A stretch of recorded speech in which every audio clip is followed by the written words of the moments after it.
বন্ধুরা, তো আজ তোমাদের দেখাবো আমার মেয়ে সারাদিন বাড়িতে বসে বসে কি করে। তো দেখো, ও সারাদিন বাড়িতে বসে বসে শুধু এই সব করতে থাকে। হাই বন্ধুরা, ও কেমন আছো? এই সব আঁকে, যত উদ্ভট জিনিসপত্র, তো এইগুলো আঁকে আর কালার করে।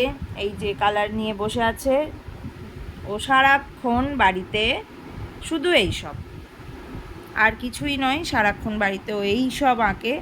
অনেক ভালো আঁকা আছে ওর, স্যার অনেক হোমওয়ার্ক দেয় আঁকার, ড্রয়িং স্যার। কিন্তু ও সারাদিন বাড়িতে বসে বসে এই সবই আঁকবে। ওর নাকি এগুলো আঁকতে খুব ভালোবাসে। মানে ওর কথা অনুযায়ী এটা হচ্ছে মা দুর্গা। ও দেখো, হাতও বানিয়েছে 8টা মতো, 10টা করেনি, 8খানা হয়েছে। তো দেখো, সারাদিন ওর বাড়িতে এটাই হচ্ছে ওর কাজ।